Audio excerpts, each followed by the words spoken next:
بسم اللہ الرحمن الرحیم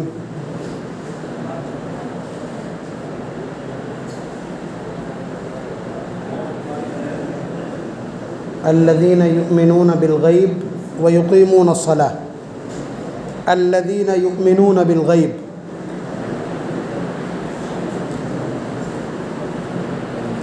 اس وقت سب سے بنیادی چیز جو سمجھنے کی ہے وہ یہ ہے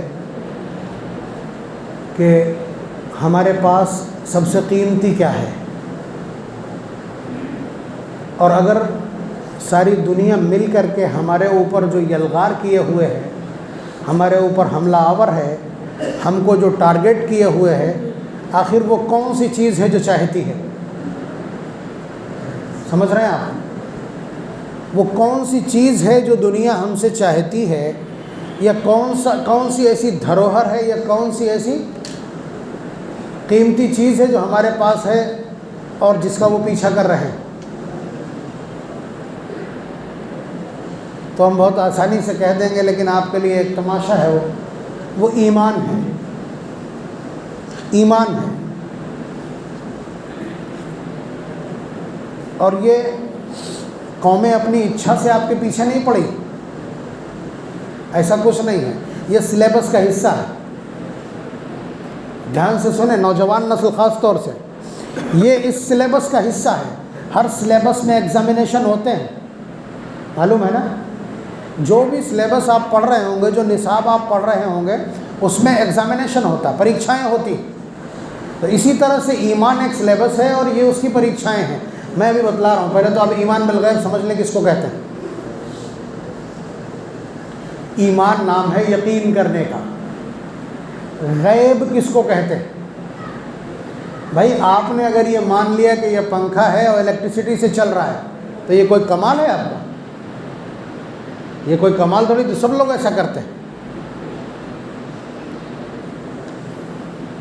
ایمان بالغیب یہ آپ کی دھروہر ہے،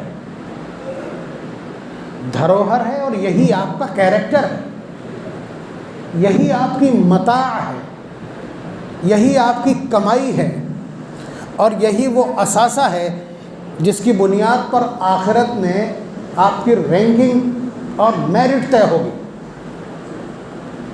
ایمان کہتے ہیں یقین کرنے کو، غیب کہتے ہیں کسی کے بہاف پر، وہ تو ایمان بالغیب کل کا ترجمہ ہو جائے گا۔ غیب کہتے ہیں ایسی چیز کو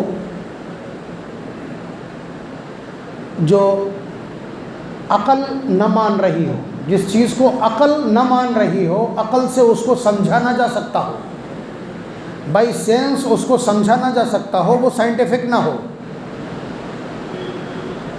اور آپ کے جو حواس ہیں، حواس خمسہ ہیں، دیکھنے کی صلاحیت، سونگھنے کی صلاحیت، چکھنے کی صلاحیت، پکڑنے کی صلاحیت، بات سمجھ رہے ہیں؟ یہ جو صلاحیتیں ہیں، ان صلاحیتوں سے بھی اس کو نہ سمجھا جا سکتا ہو، وہ غیب کی چیز ہے، وہ غیب کی چیز ہے۔ میں بتلا رہا ہوں، جنت ہے،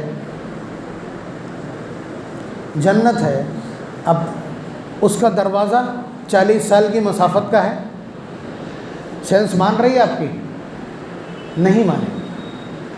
سینس کیسے مانے گی؟ آپ کہتے ہیں 40 سال میں ہم دنیا کے 2 کنارے طے کر دیں گے، آپ کی سینس نہیں مانے گی، اور نہ آپ کی عقل نہ آپ کی زبان کوئی چیز اس کو حاصل نہیں کر سکتی، لیکن اس کے باوجود آپ نے مان لیا ہے۔ کس بحاف پہ مانا ہے؟ نبی کی خبر کے بحاف پہ۔ اب سمجھ لیجئے ایمان بالغیب کس کو کہتے ہیں؟ نبی کے بحاف پہ ایسی چیز کو مان لینا جو ہمارے لیے انسینسبل تھی، یہ ایمان بالغیب کہلاتا ہے، اور یہی آپ کی دھروہر ہے۔ آپ یہاں کیوں ہیں؟ جہنم سے بچ جائیں، پتہ تک نہیں ہے جہنم کیا ہے۔ نبی کی خبر سے تو ہم کو سب کچھ معلوم ہے، ہم اس کے ایک ایک انچ زمین کی بات بتا دیں گے، اس کے سارے چیمبرز گنا دیں گے، لیکن ہماری عقل نہیں جانتی ہے، اور ہمارے پاس کوئی ایسا تھرمامیٹر نہیں ہے، کوئی ایسا گیان کا کوئی ایسا سوتر نہیں ہے کہ جس کے ذریعے سے ہم اس کو حاصل کر سکیں۔ صرف نبی کی خبر پر ہم نے مانا ہے، اور اسی بنیاد پر ہم اپنا بستر چھوڑ کر یہاں تک آئے کہ ہمیں جہنم سے بچنا ہے اور جنت تک پہنچنا ہے۔ یہ ہے ایمان کی ویاخیا، بات سمجھ رہے ہیں؟ یہی آپ کی دھروہر ہے، اور اس پر ایسے ہی شب خون مارا جائے گا، ایک نہیں، اس پر مسلسل گنڈے اور ڈکیت لگائے جائیں گے۔ اب بتائیے کہاں سے چلے ہیں؟ یہ بالکل شروعات ہی یہی سے ہے۔ اللہ تبارک و تعالیٰ نے فرسٹ ٹائم آپ کو کب وجود بخشا تھا؟ حضرت آدم علیہ السلام کے جسم پر اللہ تعالیٰ نے ہاتھ مار دیا، ہاتھ پھیر دیا تو سارے کے سارے یہ کمکموں کی طرح، چھوٹے چھوٹے بلب کی طرح دکھائی پڑنے لگے۔ تو اللہ تعالیٰ نے اس ٹائم باقاعدہ بات چیت کی ہے آپ سے۔ پارہ نمبر 9 کل آئے گا، وہ پورا جو انٹرویو ہے وہ پورا نکلے گا کل، اسی کو عہد الست کہتے ہیں۔ اللہ تعالیٰ نے اسی ٹائم پوچھ لیا تھا، الست بربکم، تمہارا پالنہار میں ہی تو ہوں نا، میں نے ہی تمہیں پیدا کیا ہے، میں ہی تمہاری پرورش کروں گا نا۔ یعنی یہ ایگریمنٹ سائن کرا لیا فرسٹ ٹائم جب ہم اس جسم میں بھی نہیں تھے۔ تو یہ چلا ایمان وہاں سے، ٹھیک۔ نبی اکرم صلی اللہ علیہ وسلم نے آغاز کہے سے کیا ہے؟ سب سے پہلا آوازہ کیا دیا؟ یا ایھا الناس قولوا لا الہ الا اللہ، ایمان والو مان لو کہ اللہ کے سوا کوئی معبود نہیں۔ تو نبی کے ابھیان کا آغاز بھی وہیں سے۔ اللہ تبارک و تعالیٰ نے انسانیت کی پیدائش سے جو انسانیت کا ابھیان شروع کیا، اس کا آغاز بھی وہی ہے، اور اس پر مسلسل پریکشا ہے۔ اور ہندوستانیوں کی تو بڑی پریکشا ہے، اس لیے کہ ان کے آس پاس 33 کروڑ بسے ہوئے ہیں۔ اللہ کے مقابل جن کی پرستش ہوتی ہے، اس کے باوجود اس بیچ میں، اس طوفان میں، اس ظلمت کدے میں اور اس اندھیرے میں، ان آندھیوں میں لا الہ الا اللہ کا چراغ بچائے رکھنا واقعی کارنامہ۔ بات سمجھ رہے ہیں؟ اور اس کے بعد یہ چلے گا، ابھی آگے بڑھے گا۔ ابھی سب سے بڑا ایگزامینیشن باقی، جب دجال آ کے کہے گا کہ میں معبود ہوں، مجھے کہو۔ آپ کے پاس کھانا نہیں، پینا نہیں، پیسہ نہیں، بچے مر چکے ہوں گے، جانور مر چکے ہوں گے، کچھ بھی نہیں ہوگا، بالکل جاں بلب ہوں گے، کسی دم بھی دم ٹوٹ سکتی ہے، اور پانی بھی اس کے پاس ہوگا، اور دولت بھی اس کے پاس ہوگی، غلہ بھی اس کے پاس ہوگا، آرڈر بھی اس کے پاس ہوگا کہ وہ آسمان سے کہے گا تو برسنے لگے گا۔ ایسے میں وہ کہے گا مجھے اللہ کہہ دو، میں مان لوں، میں تمہیں سب کچھ دے دوں گا۔ اب بتائیے کیسے بچا پائیں گے ایسے؟ اس کے بعد میں بتلاؤں کہ اس پورے برہمانڈ کے، اس پورے سنسار کے، اس یونیورس کے، اس پوری کائنات کے سمٹنے سے پہلے لاسٹ ایگزامینیشن نہیں، بلکہ میں تو کہوں کہ رزلٹ سے پہلے بھی کچھ ہوتا ہے۔ رزلٹ سے پہلے کا سائن آ جائے گا۔ آخری، اس کائنات کا آخری مرحلہ کیا ہے معلوم ہے؟ آخری مرحلہ جب زمزم کے کنویں کے پاس سے، صفا کے پاس سے، زمزم کے کنویں سے صفا کی طرف، صفا کے قریب میں زمین پھٹے گی اور ایک جانور نکلے گا جس کو قرآن کہتا ہے دابۃ الارض، بڑا وچتر جانور ہوگا وہ پوری دھرتی پر گھومے گا، اس کے ایک ہاتھ میں انگوٹھی اور ایک ہاتھ میں عصا ہوگا۔